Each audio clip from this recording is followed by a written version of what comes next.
Okey, baik. Kita mulakan sekarang. Okey, selamat pagi. Selamat datang kepada semua. Salam sejahtera kepada Pak Kanis Putra Witanarto.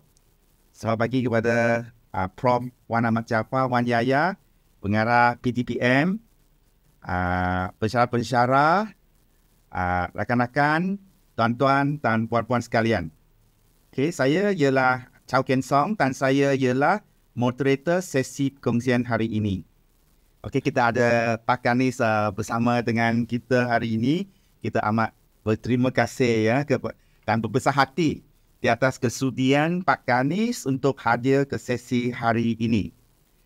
Okey, sebelum saya meneruskan sesi perkongsian ini, izin saya menjemput pengarah PDPM Prof. Wan Ahmad Jaafar untuk memberi ucapan alu-aluan.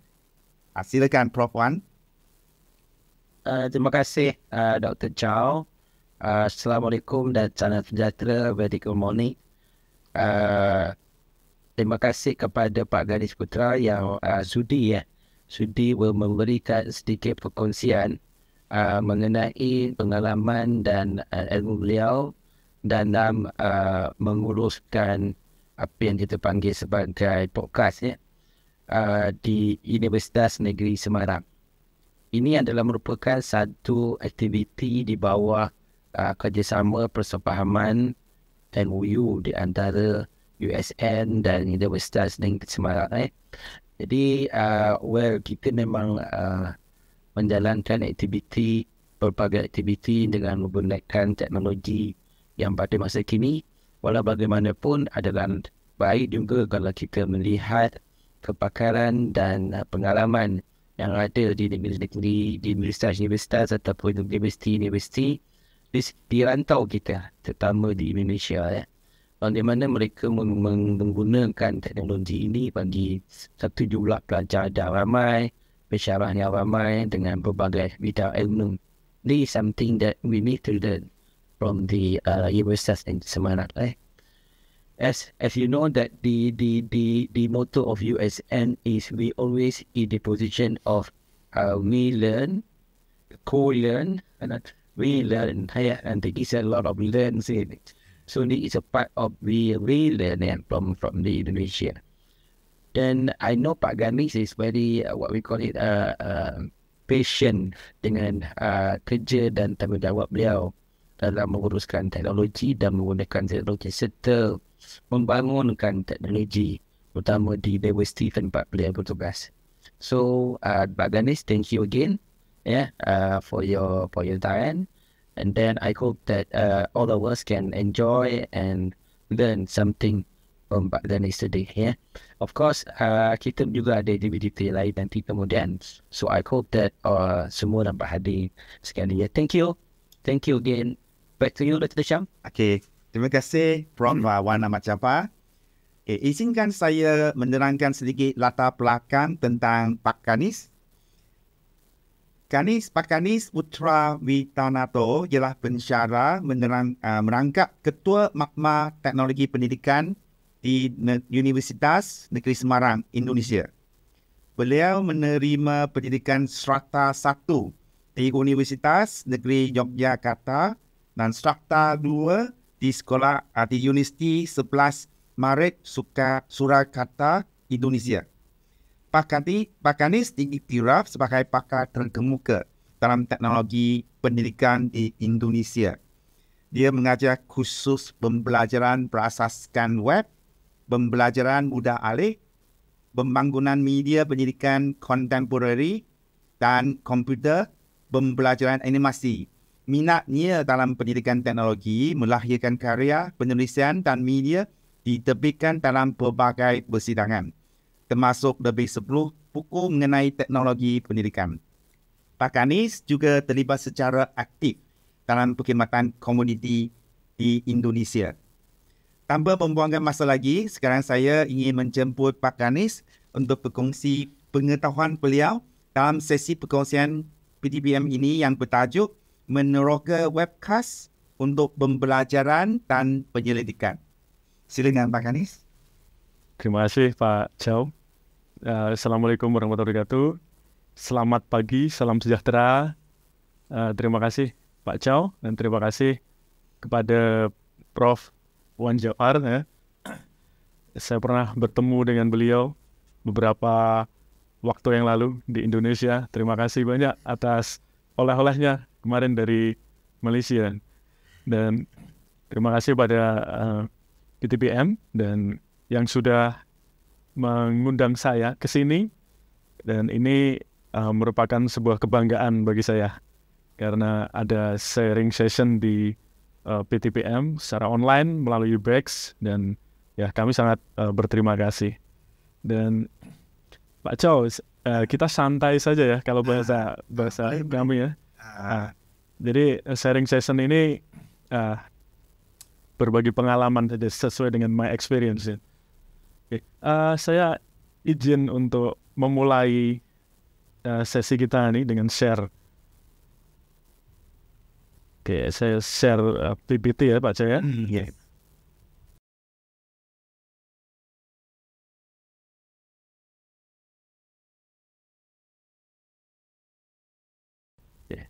Apakah sudah terlihat di komputer? Ada. Oke.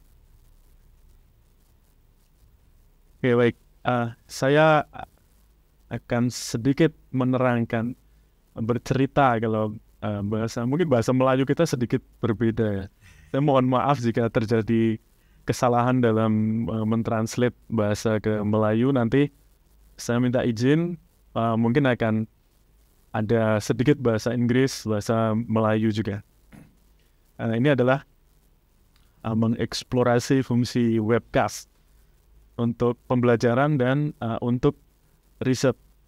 Nah, saya tertarik dengan tema ini karena sekarang webcast ini menjadi tren di berbagai bidang ilmu, tidak hanya di pendidikan saja, tapi di berbagai bidang ilmu. Dan ini sangat diminati oleh para netizen ya, kalau orang bilang netizen. Dari sejarahnya nih, pertama kali memang disebut dengan broadcasting.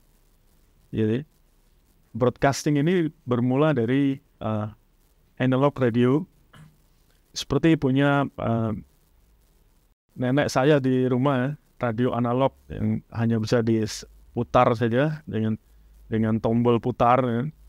Lalu berkembang menjadi traditional analog television, seperti black and white television. Pada masa itu black and white television masih sangat ramai ya. Untuk memindah channel ya, to switch the channel, kita akan swipe tombol ke kiri atau ke kanan gitu. Lalu berkembang menjadi coloring television dan ada setelah itu ada media streaming. Ya, media streaming ini banyak sekali jenisnya media streaming. Kadang kita menemukan media streaming ini dulu dari SMS broadcasting. Mungkin bagi saya Pak Chow itu pernah menggunakan handphone feature ya, ada SMS broadcasting.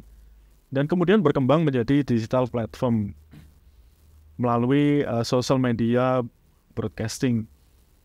Pertama kali saya tahu digital platform itu bernama Friendster. Friendster ini sangat terkenal di antara tahun 2000 hingga 2005. Lalu berkembang lagi, muncul broadcasting baru namanya IPTV. Nah, IPTV ini biasanya combine dengan internet. Ini ya, langganan internet. Jadi berlangganan internet sekaligus ada IPTV yang gratis. Nah, free IPTV ini. Kemudian ada digital audio broadcasting. Seperti yang sering muncul kita, ada Spotify, ada Anchor, dan sekarang ada di Twitter ya, ada baru namanya DAB from Twitter. Dan terakhir, ya masa sekarang ini, ada digital television. Itu biasa kita sebut dengan satellite broadcasting. Nah, satellite broadcasting ini mampu melakukan transmission audio maupun visual dengan sangat jernih dan kualitas yang tinggi. Kalau biasa kita dapat transmission kualitas videonya biasanya jenisnya 4K video.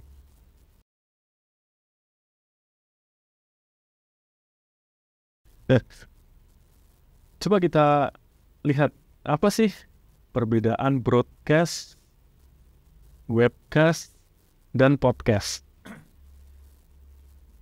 Kita berawal dari podcast dulu.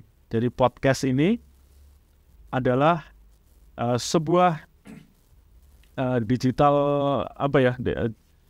mungkin file-file digital yang akan dikonversi menjadi audio file. Jadi podcast ini hanya diperuntukkan untuk audio file dengan format file audio biasanya MP3, ACC, MP4, WAV, MIDI, or the others. Dan audio podcast ini bisa kita akses melalui Apple Podcast, Spotify, dan Google Podcast. Nah, podcast ini dikenalkan oleh beberapa waktu yang lalu oleh aplikasi yang cukup menjadi tren ya, namanya iTunes. Maka nama podcast ini berawal dari iPod broadcasting menggunakan aplikasi iTunes. Ya, sehingga kita tahu namanya menjadi podcast. Kemudian webcast. Webcast ini sudah ada kombinasi antara audio dan video. Audio dan video ini bisa berbentuk pembelajaran, bisa berbentuk apapun itu yang di-upload atau disebarkan melalui web-based broadcast. Contohnya YouTube, Facebook Live, Twitch, Instagram, the other. Semua berbasis web. Dan aplikasi ini bisa gratis, free for use, atau ada tarif ya, ada cost-nya tergantung pada aplikasi yang digunakan. Dan terakhir, broadcast istilah ini dipakai ketika kita bisa melakukan menyebarkan audio atau video. Bahkan audio atau video ini dapat didengarkan secara langsung, secara live, atau kita bisa mengambil recordingnya melalui download di web tertentu seperti seperti YouTube. Dan broadcast ini biasanya bersifat manual ya, atau dulu kita sebut dengan analog.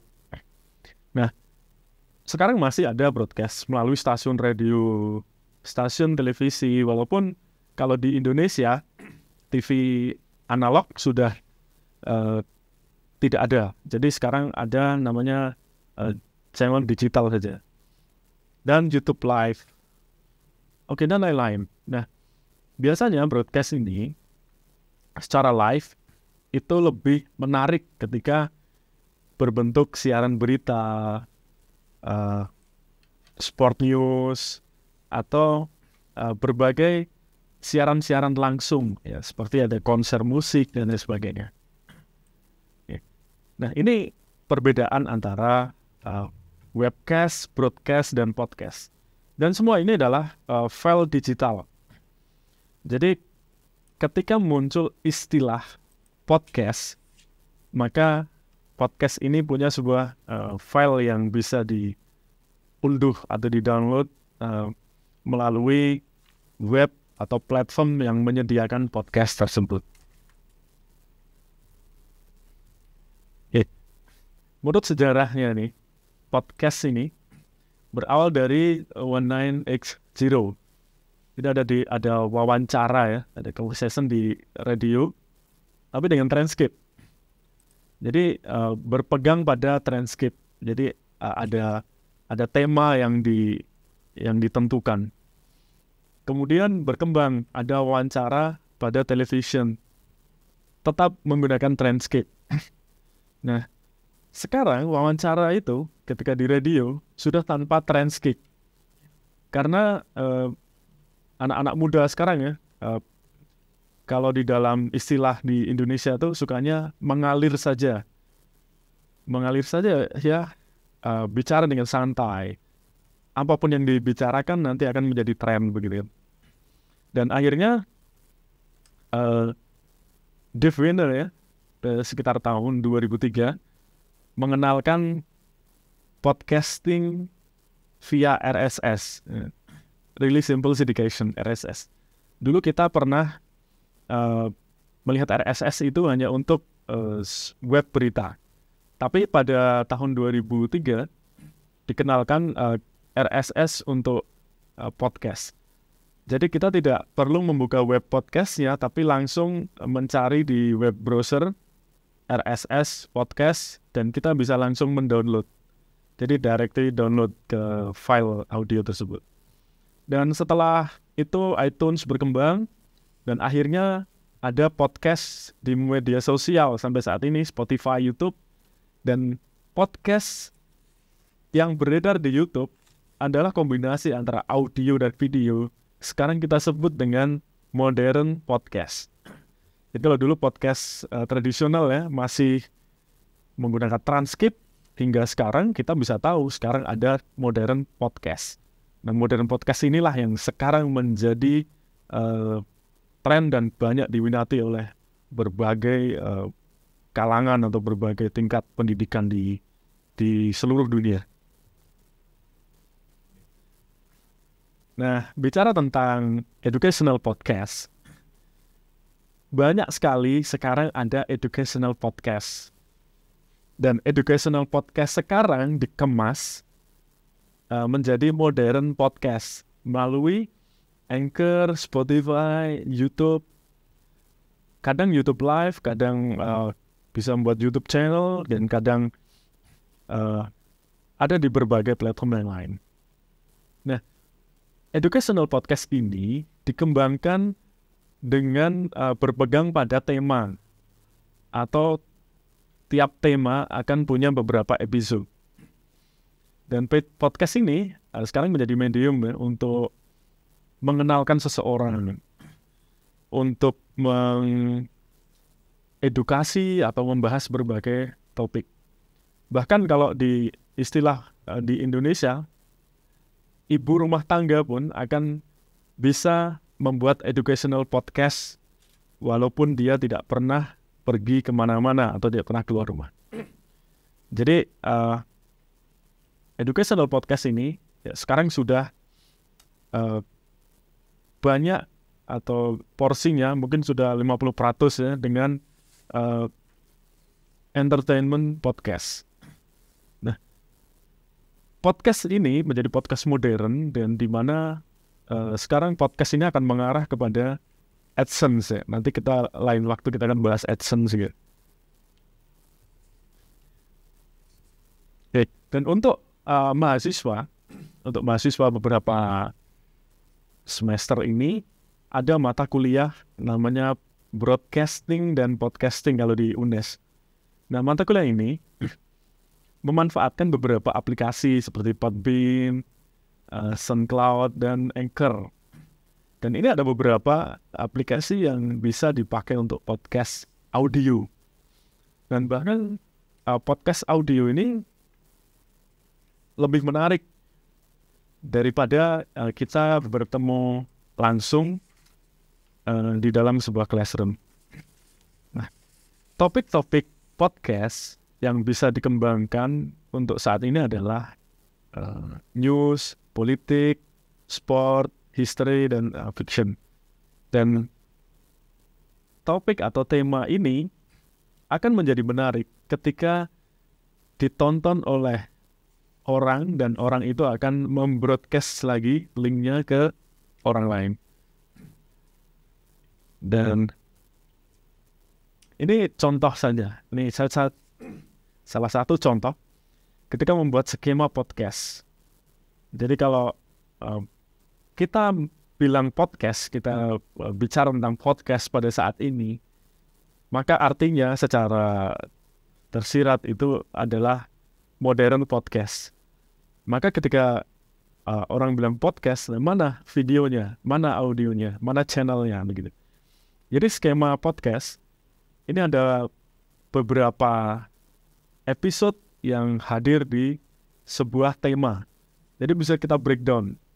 Satu tema kita breakdown menjadi beberapa episode. Namun, tema ini diawali dengan tema introduction dan diakhiri dengan final episode atau yang mungkin closing ya. Dan ini tema-tema yang mudah dipahami. Ini saya ambil dari webnya RSS. Contohnya yang sederhana saja, how to submit your podcast to iTunes podcast dan lain sebagainya. Tema-tema ini menjadi menarik karena singkat, jadi tidak membutuhkan waktu lama untuk didengarkan, untuk dipelajari.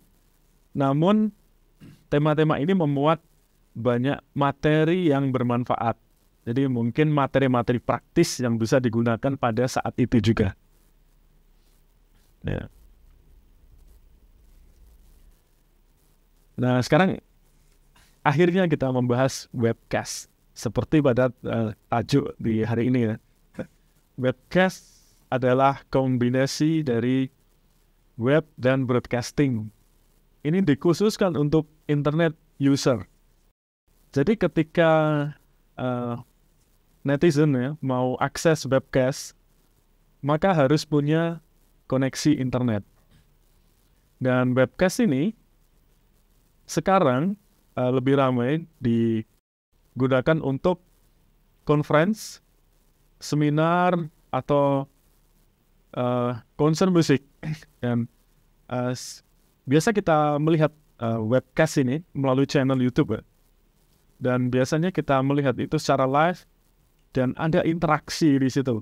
Yang menarik ketika para dosen, para lecturer membuat webcast, maka terjadi interaksi seperti di dalam sebuah classroom. Nah, interaksinya ini seperti ini, survei. Saya pernah melihat nih beberapa dosen ya, beberapa lecturer ini membuat sebuah siaran langsung, membuat live dan di YouTube gitu, dan ada survei, ada kuesioner, ada online polling. Dan online polling ini langsung tersimpan di Google Sheet ya, dan bisa kita download sebagai Excel.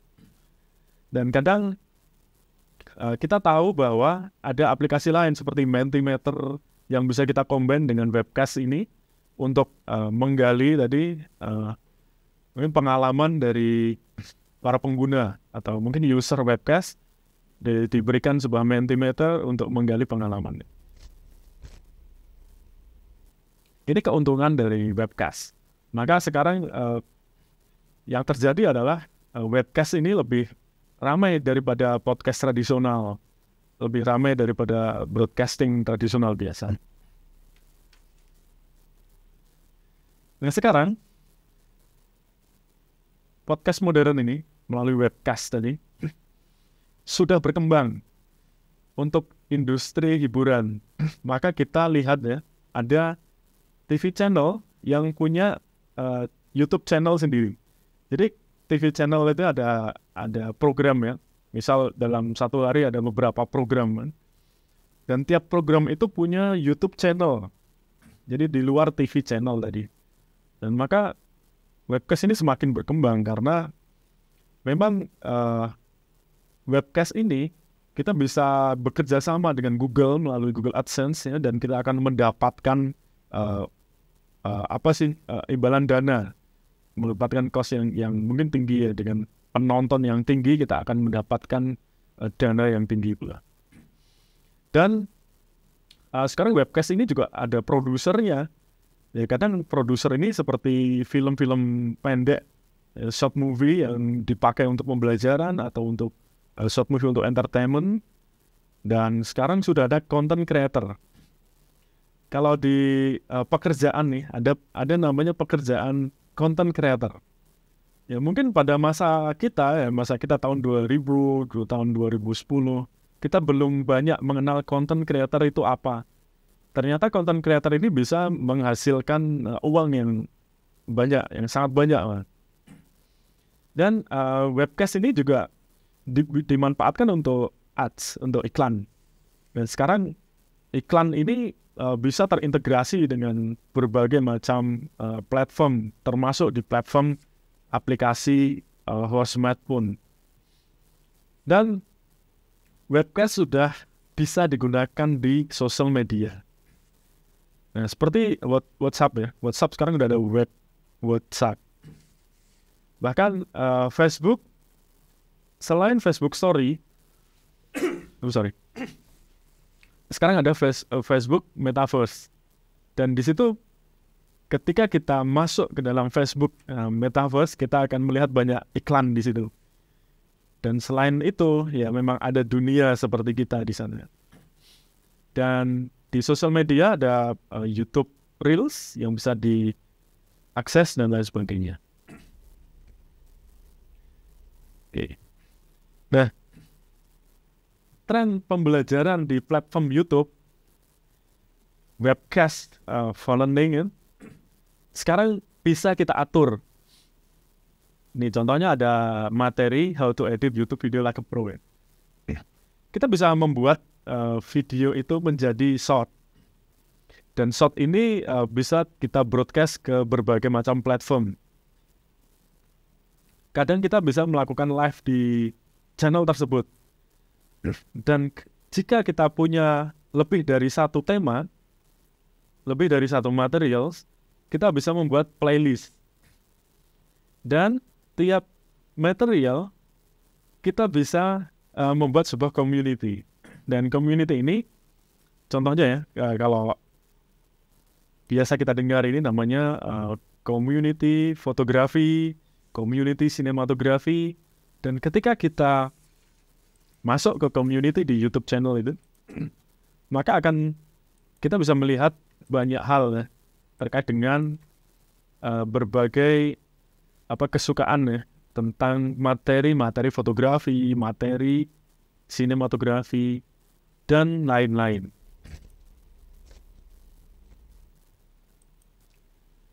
Saya punya tips. Akhirnya kita masuk ke dalam pembahasan tentang riset ya. Tips number 1. Jadi webcast ini bisa digunakan untuk riset. Mungkin bagi bachelor student ya, atau master student. Tapi untuk PhD ini belum standar ya, untuk riset. Ya, tips ini yang belum standar. Ya, contoh ini belum standar. Tapi saya yakin untuk PhD student bisa memikirkan hal yang lebih luar biasa lagi. Contohnya user experience. Jadi kita bisa menggali atau exploring how to increase the user experience from designing a front page of the web.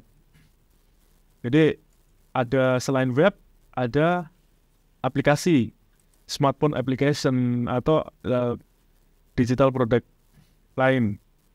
Ya, seperti aplikasi berbasis web, biasanya mobile banking dan lain sebagainya. Nah, penelitian ini dapat fokus pada tampilan,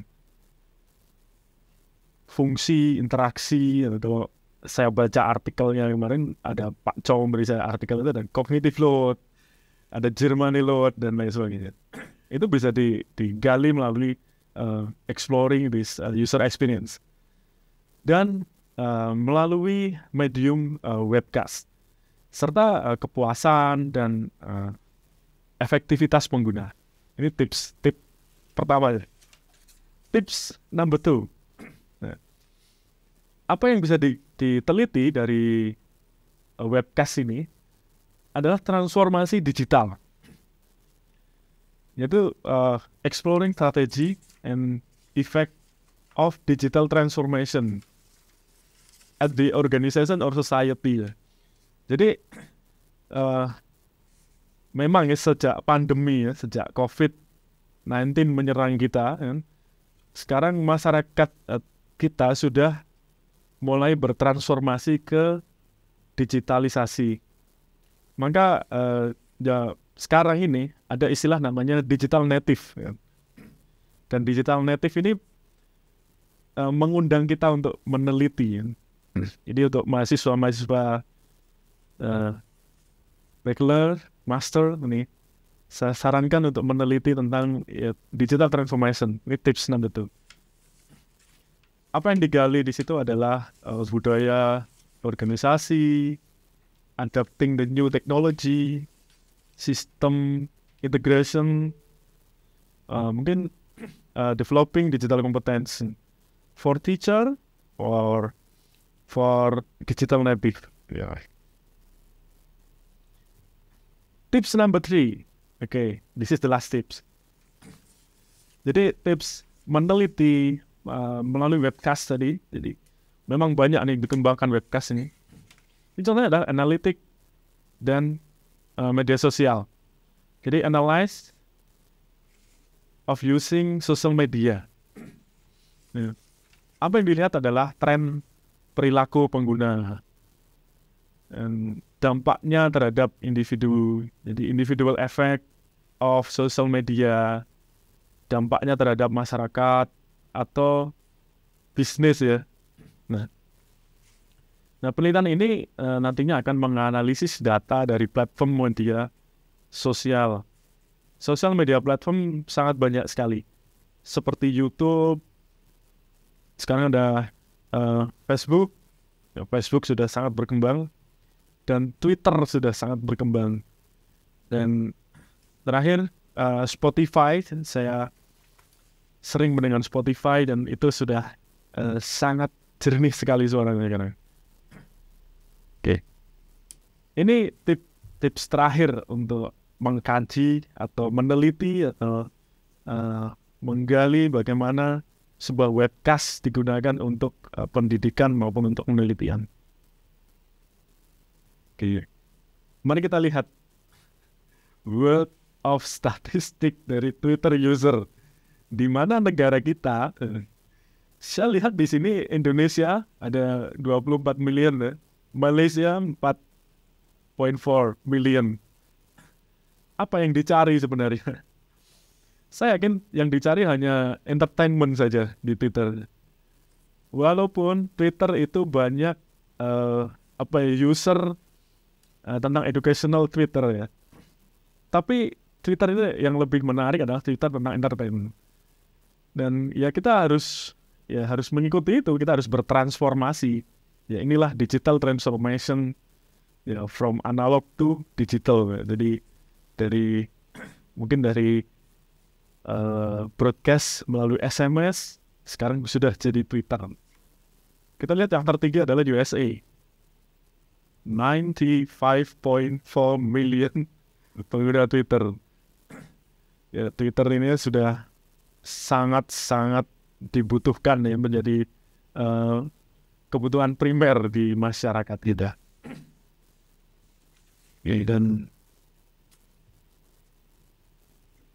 ini salah satu contoh saja. Jika para student ingin mengambil judul, mengambil title, bagaimana cara menggali sebuah penelitian melalui webcast. Jadi ini contohnya in English ya.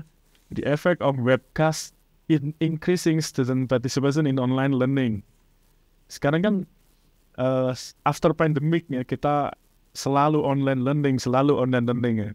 Kalau saya biasa menggunakan Zoom meeting. Kalau di PTPN gunakan Webex. Kadang saya gunakan live Instagram atau saya gunakan mungkin aplikasi yang lain seperti WhatsApp. Dan penelitian ini, online learning ini, biasanya kita bisa gunakan juga e-learning ya. E-learning pakai edX atau pakai Moodle yang biasa. Nah, this study aims to investigate the effect of using webcast as an online learning method. Nah, online learning method itu kan berbeda dengan traditional learning method dan perlakuannya juga berbeda. It increasing student participation. Jadi webcast sekarang menjadi teknologi that allows broadcasting live video over the internet. Dan ini yang kita sebut sebagai modern podcast. Nah, maka webcast ini sekarang sudah hampir mengalahkan lecture-lecture yang tradisional. Maka kita harus bertransformasi. Selain student yang bertransformasi, citizen, kita juga sebagai dosen, sebagai pendidik, sebagai pensyarah harus bertransformasi secara digital untuk mengikuti tren di seluruh dunia. Dan ini tadi yang dibicarakan oleh Pak Chow, ada sebuah channel podcast namanya Laboratorium KTP. KTP is a curriculum and educational technology. Ini di Indonesia, kurikulum dan teknologi pendidikan. Nah, ini channel podcast kami. Di situ ada Prof. Wan, thank you Prof. Wan. Dan ada beberapa hal yang live session, ada beberapa hal yang recording session, dan kita upload di channel ini, dan inilah podcast modern. Di situ ada ini ada beberapa tema yang bisa kita lihat. Ya, saya harap channel ini bisa di-subscribe. Dan silakan melihat untuk melihat bagaimana sebuah channel dikelola. Dan saya punya 13,8 ribu subscriber. Luar biasa nih. Setiap video yang tayang di Reels itu akan terkirim notifikasinya ke 13.000 subscriber. Walaupun tidak ditonton, tapi minimal sudah di broadcasting ke 13.000 subscriber. Ya, ini salah satu contoh untuk channel podcast atau webcast pendidikan. Di UNES sendiri namanya UNES TV. Tapi UNES TV ini punya departemen. Nah, di departemen kami saya mengelola. Namanya channelnya Laboratorium KTP. Dan silakan berkunjung, silakan membuka itu, dan silakan menonton, boleh bertanya, dan boleh kita sharing nanti bagaimana ini semua diproduksi. Oke, dan ini ada setup modern podcast di studio kami. Ini salah satu contoh saja. Dan ini standar minimal. Jadi tidak terlalu ideal ya, tapi ini standar minimal. Kita harus punya satu PC dengan aplikasinya, lalu ada mixer, lalu ada sound card, ya, lalu ada mikrofon, ada kamera. Okay, let's see. Ini adalah mixer ya. Maaf, ini terbalik ya. Mixer ini saya menggunakan mixer Yamaha. Mixer Yamaha ini kalau di kurs kan dihargai sekitar 2 juta rupiah. 2 juta rupiah itu around 500 RM maybe ya. 500 RM. Ini mixernya. Lalu ada setup namanya sound card. Sound card saya menggunakan sound card Scarlett Focusrite. Scarlett Focusrite ini satu paket ya dengan mikrofon dan lain sebagainya. Harganya sekitar 1000 RM. Sekitar 4 juta lah. Saya lupa itu sekitar 4 juta atau 1000 RM. Nah, mengapa saya pakai ini Focusrite? Karena Focusrite ini bisa digunakan untuk indoor dan outdoor dan sudah memenuhi standar internasional untuk recording audio. Artinya apa? Suara yang masuk melalui soundcard ini sudah ada noise cancellation, sudah automatic ada noise reduction. Jadi ketika seseorang merekam menggunakan perangkat ini, maka hasilnya akan sangat jernih. Berikutnya, ini adalah mikrofon Scarlett Studio yang tadi saya beli jadi satu ini. Dan ini mungkin harganya sekitar around 500 RM, right? 500 RM. And then speaker. saya pakai speaker Yamaha. Yamaha ini satu set ada 2 speaker untuk setup untuk studio ini. Ini studio minimal ya, minimalis studio. Speaker ini harganya sekitar 5 juta rupiah ya. 5 juta rupiah ini around 1.500 ya. Maybe around ya 1.500 RM maybe. Oke, lalu ada lighting, ya, ada lighting. Lighting saya pakai lighting Godox SL60W. Ya, 60W. Ini harga sekitar 100 RM, maybe 100 RM. Sekitar 700.000 lah. Rupiah ya. Jadi 100 RM lah. Atau mungkin 200 RM maybe.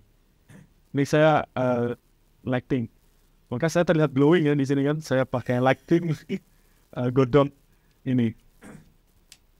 Terus kamera nih. Saya pakai apa saja kamera.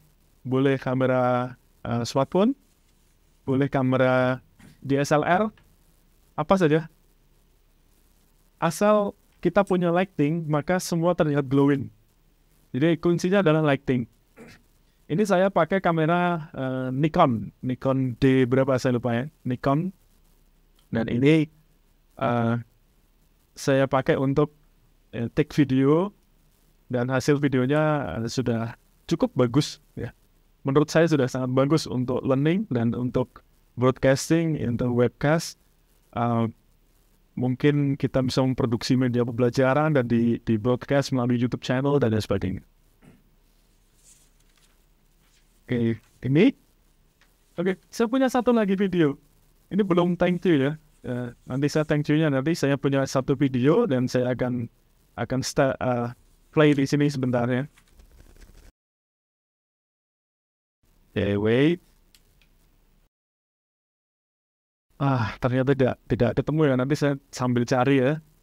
Dan itu saja. Thank you for inviting me to this session. Thank you pada Prof. Wan. Thank you Pak Chow, dan saya kembalikan ke Pak Chow. Terima kasih. Wassalamualaikum warahmatullahi wabarakatuh. Terima kasih atas perkongsian Pak Kanis. Perkongsian Pak Kanis sangat relevan dan kita mempelajari banyak dari perkongsian ini. Terima kasih. Spektrum topik yang dibincangkan oleh Pak Kanis amat luas. Ia merangkumi sejarah podcast, tips-tips penyelidikan, ke contoh-contoh penyelidikan yang ada kaitan dengan podcast. Terima kasih ya, kita banyak mempelajari. Yang paling menarik ialah Pak Kanis menunjukkan kelengkapan yang berguna dalam podcast ini. Dan kelengkapan ini ada di hadapan saya. Dan saya nampak kesemua kelengkapan ini, saya sangat merasa sangat bertuah kerana ada peluang berada di studio yang dipenuhi dengan kelengkapan yang sangat mahal. Terutama yang ini lighting kan. 200K. Saya rasa sangat bertuah. Okey, baik. Sekarang tiba masa untuk Q&A section. Jadi saya membuka ruang kepada penonton-penonton di Webex. Sesiapa yang ada soalan, sila tanya. Pak Kanis ada di sini. Jadi sila siapa-siapa yang ada soalan, sila bertanya soalan sekarang. Jemput sesiapa yang ada soalan.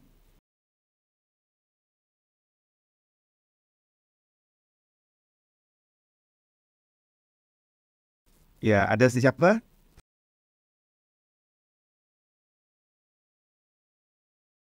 Okay, atau mungkin saya tanya satu soalan pada Pak Kanis. Tadi Pak Kanis ada kata dalam era digital ini, dosen perlu mentransformasikan sendiri mengikut trend, iaitu mentransformasi menjadi digital.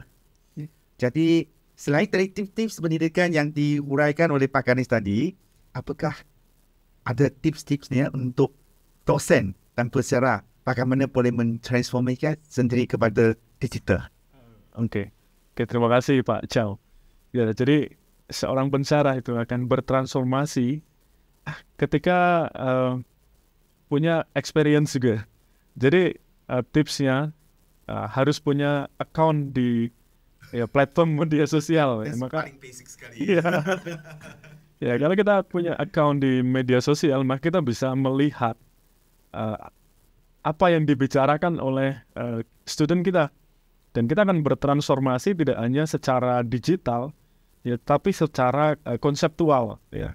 Tadi kalau secara kognitif kita akan bisa memahami student kita apa yang disampaikan. Kalau mungkin bahasa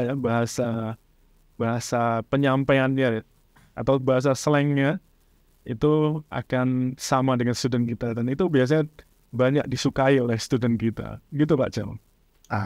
Oke, baik. Jadi ingat ya, penonton sekalian, selepas perkongsian ini, anda perlu pergi membuka akaun. Ini ialah langkah asas untuk menjadi seorang dosen digital. Okey, terima kasih. Baik, jadi sekarang saya menjemput penonton di Webex untuk memberi pertanyaan kepada Pak Ganesh, yang jarang ada peluang ya kita berbincang dengan Pak Ganesh. Sesiapa ada soalan? Silakan. Mungkin saya tengok chat ya. Saya tengok ada soalan atau tidak.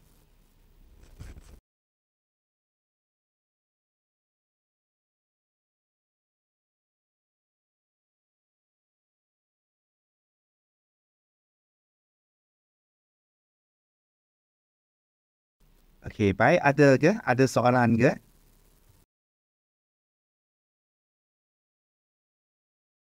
Atau mungkin saya tanya satu soalan lagi. Oke. Okey, tadi saya nampak statistik pengguna Twitter. Ya, yang terletak di tempat pertama ialah US. Yes. Jadi jauh Indonesia dan Malaysia pun di belakang sikit. Ya, okey. Pada persepsi Pak Ganesh ya, mengapa pengguna Twitter di Amerika Syarikat begitu banyak sekali? Dan ada apa cara kita sebagai dosen, kita bagaimana jumlah pengguna Twitter ya, sebagai contoh di Indonesia dan di Malaysia boleh ditingkatkan sehingga tingkat di mana seperti di Amerika Syarikat. Ada peluang tak? Ada peluang mereka Indonesia dan Malaysia dapat catch up jumlah pengguna di Amerika Syarikat. Ya, jadi gini Pak Chow. Ya. User Twitter itu kan kebanyakan entertain ya, mencari tema-tema entertain. Ya. Mungkin Amerika itu kan entertainnya tentang saham ya. Saham, apa itu saham ya? Share saham. Kita guna saham juga. Ya, saham juga ya, saham. Jadi penggunanya lebih tinggi karena Elon Musk itu kan. Elon Musk berbicara tentang Dogecoin kan, Dogecoin kan, is Bitcoin kan. Dan Elon Musk itu update by Twitter, jadi via Twitter. Nah, kalau di Indonesia atau Malaysia, it just for entertainment only ya. Dan kadang kita hanya melihat berita-berita atau news yang spot news, dan mungkin berita di sekitar kita saja. Jadi kalau dilihat dari sisi pendidikan, mungkin kesadaran pengguna Twitternya tinggi karena memang kepentingannya tinggi. Nah, untuk pengguna Twitter di tempat kita di Indonesia, di Malaysia, kesadaran Twitternya tidak terlalu tinggi karena memang tidak ada perlu di situ. Begitu Pak Jan. Ya, analisis saya begitu. Jadi tidak perlu ditingkatkan, tapi sesuai dengan kesadaran sendiri saja. Okey. Maksudnya yang pengguna itu masih fokus pada entertainment saja. Ya. Ya, pendidikan dan topik-topik lain masih kekurangan ya. Ya, okey. Baik. Okey, saya final call. Siapa ada soalan ya yang ingin tanyakan Pak Kanis? Ada ke?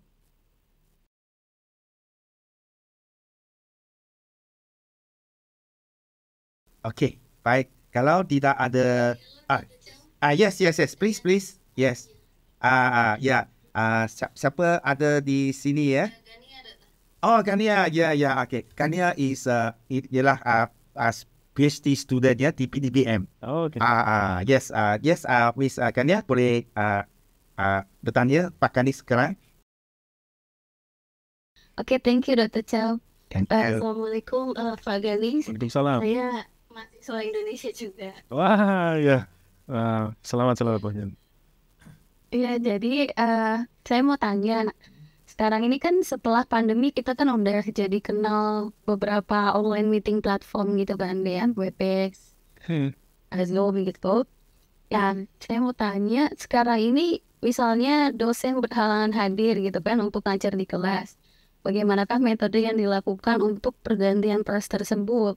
Apakah dosen lebih prefer untuk ganti kelas lain di meeting yang lain, maksudnya tetap offline atau online pakai platform tersebut, atau pakai platform yang kayak broadcasting, maksudnya yang kayak kita bisa rekam suara terus diupload, atau video, kayak misalnya kalau untuk suara kan kita bisa upload ke SoundCloud, terus kalau misalnya video bisa ke YouTube, terus nanti mahasiswa bisa akses kapanpun dan dimanapun, jadinya kan tinggal kasih link aja.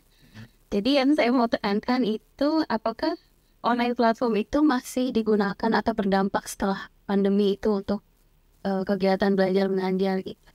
Sesuai untuk dosennya. Terima kasih. Oke, terima kasih Saudara Gania ya.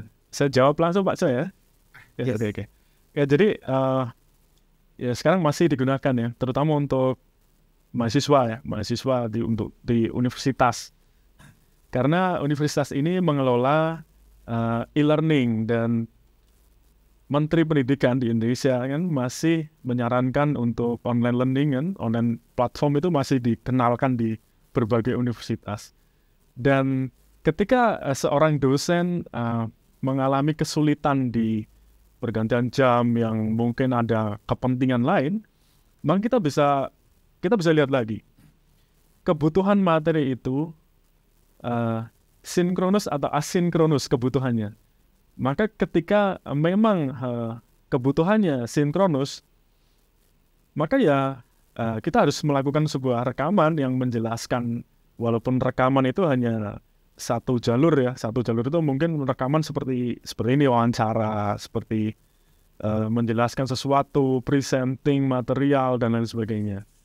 Tapi ketika asinkronus, maka platform yang terbaik adalah seperti Moodle atau edX, atau platform lain, platform e-learning lainnya yang bisa kita gunakan dengan berbagai lesson plan. Atau biasa kita kalau membuat session plan ini dikonversi ke platform tersebut. Jadi masih sangat konsisten untuk penggunaan platform di berbagai perguruan tinggi, dan itu masih sangat berguna sekali di saat ini.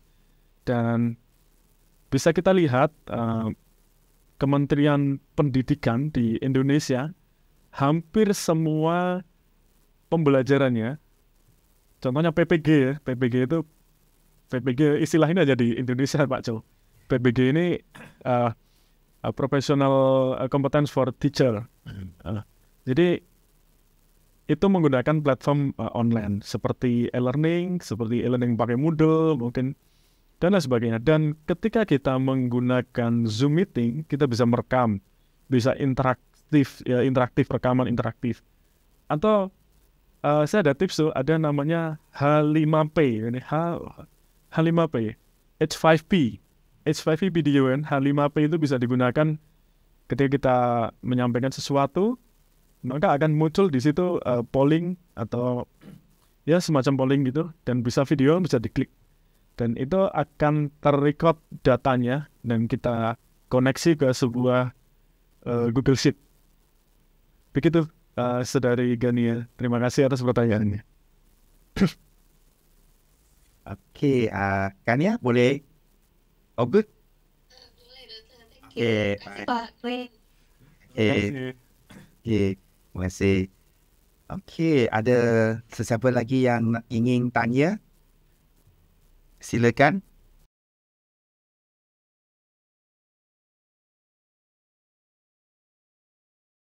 Okey, kalau tidak ada, saya mengakhiri sesi perkongsian ini. Jadi saya fikir kita sudah datang ke saat akhir sesi ini. Sekali lagi saya mengucap terima kasih kepada Pak Kanis kerana meluangkan masa bersama kita untuk sesi ini. Banyak-banyak terima kasih. Okay, terima kasih Pak Chow. Okey, sebelum kita mengakhiri sesi ini, mari kita mengadakan sesi foto bersama-sama untuk kenangan manis pada masa hadapan. Okey, jadi saya menjemput semua membuka kamera untuk sesi foto.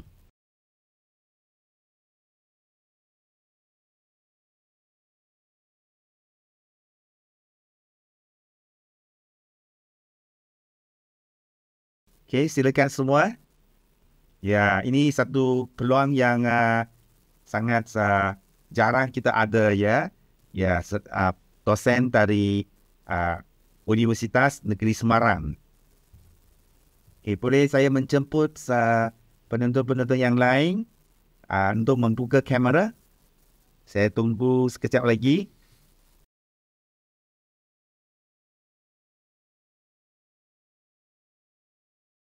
Menjemput sekali lagi. Okey. Baik, saya ambil sekarang ya. Baik. Okey, 1, 2, 3. Okey, satu kali ya, just in case. Okey, sekejap ya.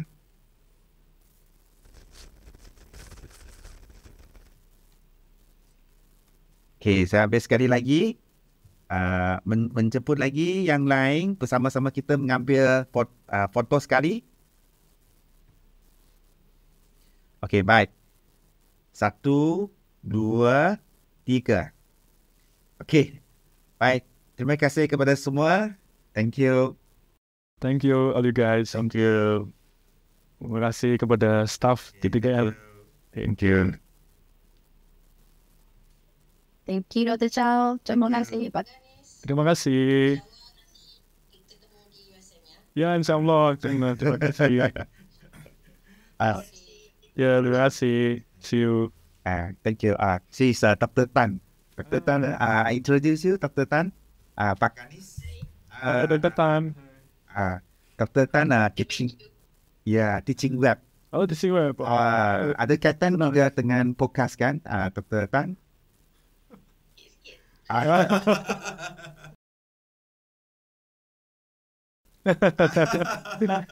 Dr. Chan tak nak pulang. Sekarang mau jadi orang Saya tak berani balik kerana suara kemuk. Oh, banyak makanan dimakan di sini. Banyak pilihan. Lebih banyak dari Penang. Yes. Dr. Tan, silahkan ke sini Dr. Tan. Okay. Terima kasih ya Dr. Tan for your attendance. Thank you. Thank you. Thank you. See you. Bye. Dan terima kasih kepada semua ya. Thank you very much. Kita berjumpa lagi di minggu hadapan. Kita ada satu lagi sesi perkongsian iaitu perkongsian dari Dr. Yuli. Pada masa yang sama, saya telah membuat pengumuman di USM email. Jadi siapa yang berminat dan ada masa lapang sila mendaftar ya untuk minggu hadapan sesi masa yang sama. Baik, terima kasih. See you everyone. Bye.